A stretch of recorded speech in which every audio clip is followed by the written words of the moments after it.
शनिदेव महाराज की जय। शनिवार वाले दिन विधि विधान से शनिदेव की पूजा होती है। काला तिल, काला वस्त्र, तेल, उड़द आदि शनि को बहुत प्रिय हैं। इसलिए इनके द्वारा शनिदेव की पूजा होनी चाहिए। शनि की दशा के नकारात्मक फल को दूर करने के लिए अथवा उनकी व्रत दृष्टि से बचने के लिए यह व्रत किया जाता है। इस दिन शनि चालीसा या शनि स्तोत्र का पाठ भी विशेष लाभदायक सिद्ध होता है। मान्यता है कि शनिवार व्रत कथा का पाठ करने से शनिदेव प्रसन्न होते हैं और उनसे संबंधित सभी परेशानियों का अंत हो जाता है। जिसकी भी कुंडली में शनि नकारात्मक परिणाम दे रहे हैं और काम देर से होते हैं या बनते काम बिगड़े जाते हैं, उन्हें व्रत सहित शनिवार व्रत कथा का पाठ करना चाहिए या फिर सुनना चाहिए। आइए अब हम आपको शनिवार वाले दिन भगवान शनि देव की व्रत कथाएं सुनाएंगे। सबसे पहले हम आपको उनकी पौराणिक कथा सुनाते हैं। एक समय सूर्य, चंद्रमा, मंगल, बुध, बृहस्पति, शुक्र, शनि, राहु और केतु इन ग्रहों में आपस में झगड़ा हो गया कि हम सबसे सबसे बड़ा कौन है। सब अपने आप को बड़ा कहते थे। जब आपस में कोई निश्चय ना हो सका तो सबके सब आपस में झगड़ते हुए इंद्र के पास गए और कहने लगे कि आप सब देवताओं के राजा हो, इसलिए आप हमारा न्याय करके बतलाओ कि हम नवग्रहों में सबसे बड़ा कौन है। राजा इंद्र इनका प्रश्न सुनकर घबरा गए और कहने लगे कि मुझ में यह सामर्थ्य नहीं है जो किसी को बड़ा या छोटा बतलाऊं। मैं अपने मुख से कुछ नहीं कह सकता हूँ। हाँ, एक उपाय हो सकता है कि इस समय पृथ्वी पर राजा विक्रमादित्य दूसरों के दुखों का निवारण करने वाला है, इसलिए तुम सब मिलकर उन्हीं के पास जाओ, वही तुम्हारे दुखों का निवारण करेंगे। ऐसा वचन सुनकर सभी ग्रह देवता चलकर भूलोक में राजा विक्रमादित्य की सभा में जाकर उपस्थित हुए और अपना प्रश्न राजा के सामने रखा। राजा उनकी बात सुनकर बड़ी चिंता में पड़ गए कि मैं अपने मुख से किसको बड़ा और किसको छोटा बतलाऊं। जिसको छोटा बतलाऊंगा वही क्रोध करेगा। परंतु उनका झगड़ा निपटाने के लिए एक उपाय सोचा कि सोना, चांदी, कांसा, पीतल, शीशा, रांगा, जस्ता, अभ्रक और लोहा 9 धातुओं के 9 आसन बनवाए। अब आसनों को क्रम से, जैसे सोना सबसे पहले, लोहा सबसे पीछे बिछाए गए। इसके पश्चात राजा ने सूर्य जी, चंद्रमा जी आदि सभी नवग्रहों से कहा कि आप सब अपने अपने सिंहासनों पर बैठिए। जिसका आसन सबसे आगे वह सबसे बड़ा और जिसका आसन सबसे पीछे वह सबसे छोटा जानिए। क्योंकि लोहा सबसे पीछे था तो वह शनिदेव का आसन था, इसलिए शनिदेव ने समझ लिया कि राजा ने मुझको सबसे छोटा बना दिया है। इस पर शनि को बड़ा क्रोध आया और कहा कि राजा, तू मेरे पराक्रम को नहीं जानता। सूर्य एक राशि पर 1 महीना, चंद्रमा 2.25 महीना और मंगल 1.5 महीना, बृहस्पति 13 महीना, बुध और शुक्र 1 महीना, परंतु मैं एक राशि पर 2.5 अथवा 7.5 साल तक रहता हूँ। बड़े बड़े देवताओं को मैंने भीषण दुख दिए हैं। राजन सुनो, श्री राम जी को 7.5 आई और वनवास हो गया। रावण पे आई तो राम ने लक्ष्मण को सेना लेकर लंका पर चढ़ाई कर दी, रावण के कुल का नाश कर दिया। हे राजन, अब तुम सावधान रहना। राजा कहने लगा कि जो कुछ भाग्य में होगा देखा जाएगा। उसके बाद अन्य ग्रह तो प्रसन्नता के साथ चले गए, परंतु शनिदेव बड़ी क्रोध के साथ वहां से सिधारे। कुछ काल व्यतीत हो जाने पर जब राजा को 7.5 की दशा आई तो शनिदेव घोड़ों के सौदागर बनकर उनके सुंदर घोड़ों से सहित राजा की राजधानी में आए। जब राजा ने सौदागर के आने की खबर सुनी तो अश्वपाल को अच्छे अच्छे घोड़े खरीदने की आज्ञा दी। अश्वपाल ऐसी अच्छी नस्ल के घोड़े देखकर उनका मूल्य सुनकर चकित हो गया और परंतु ही राजा को खबर दी। राजा उन घोड़ों को देखकर एक अच्छा सा घोड़ा चुनकर सवारी के लिए चढ़ा। राजा घोड़े की पीठ पर चढ़ते ही घोड़ा जोर से भागा और घोड़ा बहुत दूर एक बड़े जंगल में जाकर राजा को छोड़कर अंतर्ध्यान हो गया। इसके बाद राजा विक्रमादित्य अकेला जंगल में भटकता फिरता रहा। बहुत देर के पश्चात राजा ने भूख और प्यास से दुखी होकर भटकते भटकते एक ग्वाले को देखा। ग्वाले ने राजा को प्यास से व्याकुल देखकर पानी पिलाया। राजा की उंगली में एक अंगूठी थी, वह उसने निकालकर प्रसन्नता के साथ ग्वाले को दे दी और शहर की ओर चल दिया। राजा शहर में पहुंचकर एक सेठ की दुकान पर जाकर बैठ गया और अपने आप को उज्जैन का रहने वाला तथा अपना नाम वीका बतलाया। सेठ ने उसका कुलीन मनुष्य समझकर जल आदि पिलाया। भाग्यवश उस दिन सेठ की दुकान पर बिक्री बहुत अधिक हुई। तब सेठ उसको भाग्यवान पुरुष समझकर भोजन कराने के लिए अपने साथ ले गया। भोजन करते समय राजा ने आश्चर्य की बात देखी कि खूंटी पर एक हार लटका रहा है और वह खूंटी उस हार को निगल रही है। भोजन के पश्चात कमरे में आने पर जब सेठ को कमरे में हार ना मिला तो सबने यही निश्चय किया कि सिवाय वीका के और कोई इस कमरे में नहीं आया है, अतः अवश्य ही उसी ने हार चोरी किया है। परंतु वीका ने हार लेने से मना कर दिया। इस पर 5-7 आदमी इकट्ठा होकर उसको फौजदार के पास ले गए।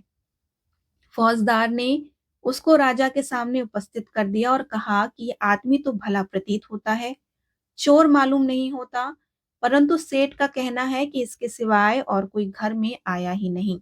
अवश्य ही इसी ने हार की चोरी की है। तब राजा ने आज्ञा दी कि इसके हाथ पैर काट कर चौरंगिया किया जाए। राजा की आज्ञा का तुरंत पालन किया गया और वीका के हाथ पैर काट दिए गए और इस प्रकार कुछ काल व्यतीत होने पर तेली उसको अपने घर ले गया और कोहली पर उसको बिठा दिया। वीका उस पर बैठा हुआ जबान से वैल हाँकता रहा और शनि की दशा समाप्त हो गई। एक रात को वर्षा ऋतु के समय वह मल्हार राग गाने लगा। उसका गाना सुनकर उस शहर के राजा की कन्या उस राग पर मोहित हो गई और दासी को खबर लाने को भेजा कि शहर में कौन गा रहा है। दासी सारे शहर में फिरती फिरती क्या देखती है कि तेली के घर में चौरंगिया राग गा रहा है। दासी ने महल में आकर राजकुमारी से सब वृतांत सुना दिया। बस उसी क्षण राजकुमारी ने अपने मन में यह प्रण ले लिया कि चाहे कुछ भी हो, मैं इस चौरंगिया के साथ विवाह करना चाहती हूँ। आगे वर्णन मिलता है कि प्रातःकाल होते ही जब दासी ने राजकुमारी को जगाना चाहा, तो राजकुमारी अनशन व्रत लेकर पड़ी रही। तब दासी ने रानी के पास जाकर राजकुमारी के ना उठने का वृतांत कहा। रानी ने तुरंत ही वहां पर आकर राजकुमारी को जगाया और उसके दुख का कारण पूछा। तो राजकुमारी ने कहा कि माता जी, मैंने यह प्रण कर लिया है कि तेली के घर में जो चौरंगिया है उसी के साथ विवाह करूंगी। माता ने कहा कि पगली, क्या बात कह रही है, तुझको किसी देश के राजा के साथ परणाया जाएगा। कन्या कहने लगी कि माता जी, मैं अपना प्रण कभी नहीं तोड़ूंगी। माता ने चिंतित होकर यह बात राजा को बताई। तब महाराज ने भी आकर यही समझाया कि मैं अभी देश देशांतर में अपने दूत भेजकर सुयोग रूपवान एवं बड़े से बड़े गुणी राजकुमार के साथ तुम्हारा विवाह कराऊंगा। ऐसी बात तुमको कभी नहीं विचारनी चाहिए। कन्या ने कहा कि पिताजी, मैं अपने प्राण त्याग दूंगी परंतु दूसरे से विवाह नहीं करूंगी। इतना सुनकर राजा ने क्रोध में कहा कि यदि तेरे भाग्य में ऐसा ही लिखा है तो जैसी तेरी इच्छा वैसा ही कर। राजा ने तेली को बुलाकर कहा कि तेरे घर में जो चौरंगिया है उसके साथ मैं अपनी कन्या का विवाह करना चाहता हूँ। तेली ने भी कहा कि यह कैसे हो सकता है, कहाँ आप हमारे राजा और कहाँ मैं एक तेली। परंतु राजा ने कहा कि भाग्य लिखा कोई नहीं टाल सकता, अपने घर जाकर विवाह की तैयारी करो। राजा ने उसी समय तोरण और वंदरवार लगवाया और अपनी राजकुमारी का विवाह चौरंगिया विक्रमादित्य के साथ कर दिया। आगे कथा के अनुसार रात्रि को जब विक्रमादित्य और राजकुमारी महल में सोए थे, तो आधी रात के समय शनिदेव ने विक्रमादित्य को स्वप्न दिया कि राजा, कहो मुझे छोटा बतलाकर तुमने कितना दुख उठाया है। राजा ने क्षमा मांगी और शनिदेव ने प्रसन्न होकर विक्रमादित्य के हाथ पैर लौटा दिए। तब राजा ने कहा कि महाराज, मेरी प्रार्थना स्वीकार करें कि जैसा दुख आपने मुझे दिया, ऐसा किसी को ना दें। शनिदेव ने कहा कि तुम्हारी यही प्रार्थना स्वीकार है। जो मनुष्य शनिवार व्रत कथा सुनेगा या कहेगा, उसको मेरी दशा में कभी किसी प्रकार का दुख नहीं होगा। जो नित्य ही मेरा ध्यान करेगा, चींटियों को आटा डालेगा, के सब मनोरथ पूर्ण हो गए। इतना कहकर शनिदेव अपनी धाम को चले गए। राजकुमारी की आंखें खुली तो उसने राजा के हाथ पांव देखे तो आश्चर्य प्राप्त हुआ। उसको देखकर राजा ने अपना समस्त हाल कहा कि मैं उज्जैन का राजा विक्रमादित्य हूँ। यह बात सुनकर राजकुमारी अत्यंत प्रसन्न हुई। प्रातःकाल राजकुमारी ने उसकी सखियों ने पूछा कि उसने अपने पति का समस्त वृत्तांत कह सुनाया। तब सबने प्रसन्नता प्रकट की और कहा कि ईश्वर ने आपकी मनोकामना पूर्ण कर दी। जब उस सेठ ने यह सुनी कि वह विक्रमादित्य के पास आया है, तो राजा विक्रमादित्य के पैरों पर गिरकर क्षमा मांगने लगा और आप पर मैंने चोरी का झूठा दोष लगाया है, अतः मुझे आप चाहे जो हो दंड दें। राजा ने कहा कि मुझ पर शनिदेव का कोप था, इसी कारण यह सब दुख मुझे प्राप्त हुआ।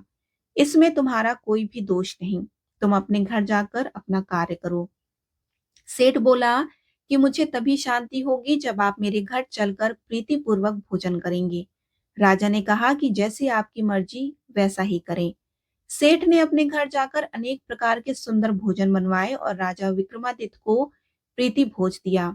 जिस समय राजा भोजन कर रहे थे, एक अत्यंत आश्चर्य की बात सबको दिखाई दी। जो खूंटी पहले हार निगल गई थी, अब वही हार उगल रही थी।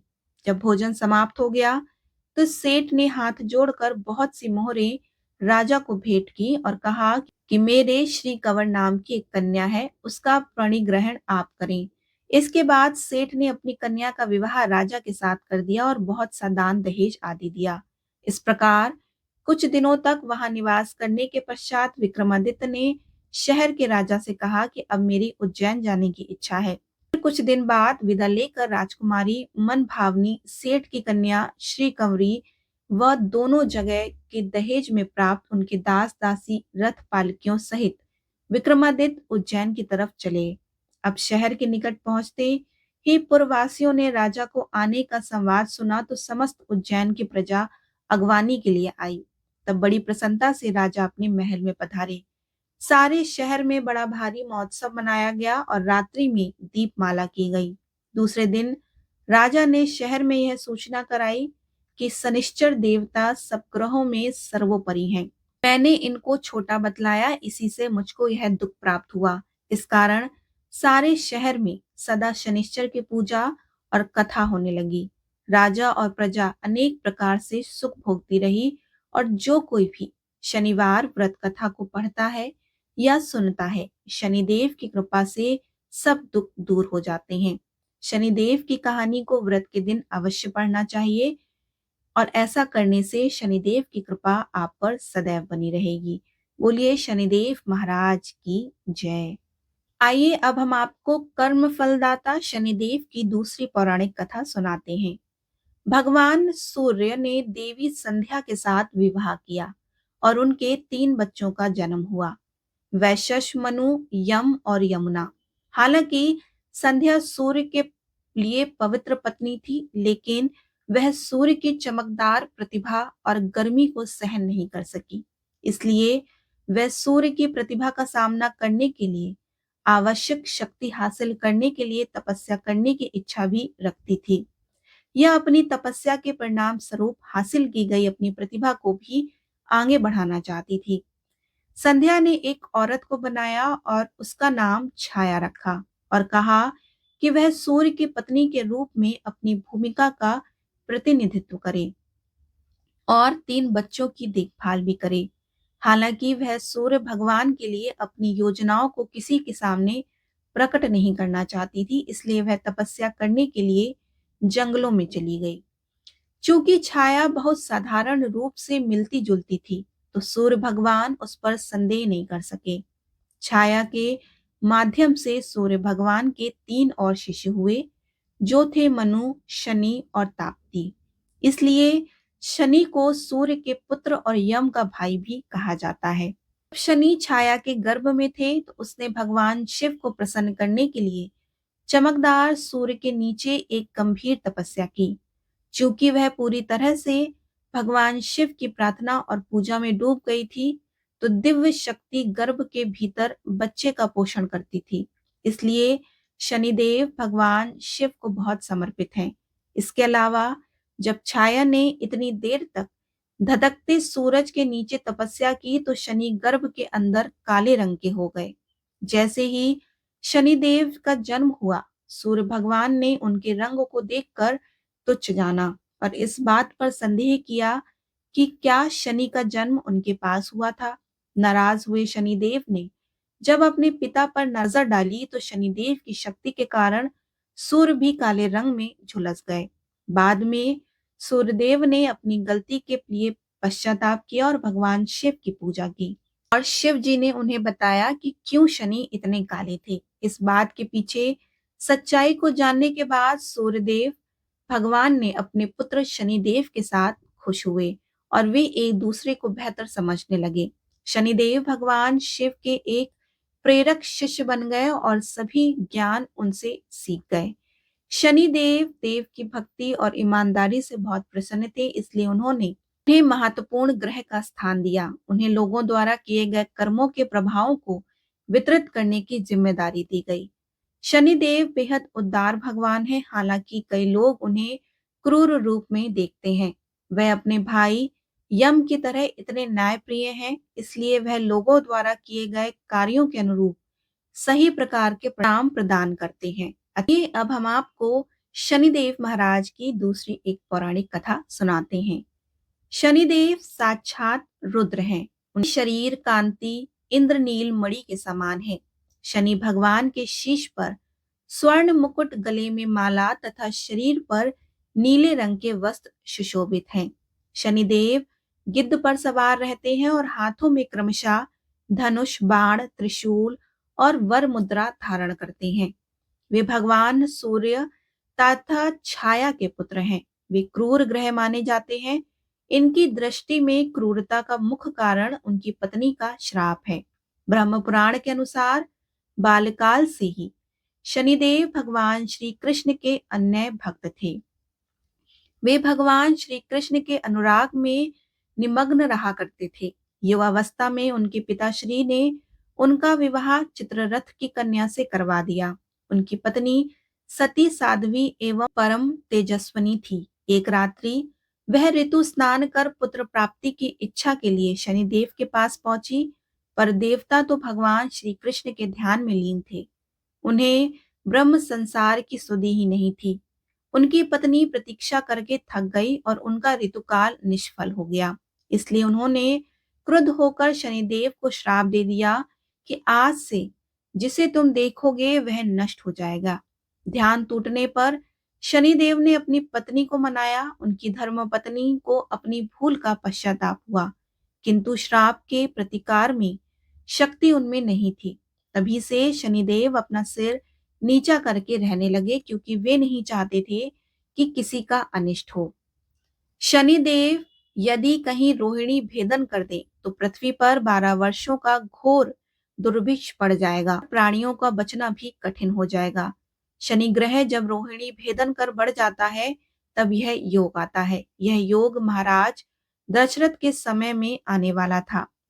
महाराज दशरथ को बताया गया कि यदि शनि का योग आ जाए तो प्रजा अन्न जल के बिना तड़प तड़प कर मर जाएगी। प्रजा को इस कष्ट से बचाने हेतु महाराज दशरथ ने अपने रथ पर सवार होकर नक्षत्र मंडल में पहुंचे। पहले तो उन्होंने नित्य की भांति शनिदेव को प्रणाम किया और इसके पश्चात क्षत्रिय धर्म के अनुसार उनसे युद्ध करते हुए उन पर सहस्त्र का संधान किया। शनिदेव महाराज दशरथ के कर्तव्य निष्ठ से अति प्रसन्न हुए और उनसे कहा कि वर मांगो। महाराज दशरथ ने वर मांगा कि जब तक सूर्य, नक्षत्र आदि विद्यमान हैं, तब तक आप संकट भेदन ना करें। शनिदेव ने उन्हें वर देकर संतुष्ट किया। भगवान शनिदेव के अधिदेवता प्रजापति ब्रह्मा और प्रतिधि देवता यम, इसका वर्ण कृष्ण, वाहन गिद्ध तथा रथ लोहे का बना है। शनिदेव एक राशि में 30-30 महीने रहते हैं और वे मकर और कुंभ राशि के स्वामी हैं तथा इनकी महादशा 19 वर्ष की होती है। इनकी शांति के लिए महामृत्युंजय जप, नीलम धारणा तथा ब्राह्मण को तिल, भैंस, लोहा, तेल, काला वस्त्र, नीलम, काली गौ, जूता, कस्तूरी और स्वर्ण का दान करना चाहिए। बोलिए शनिदेव महाराज की जय।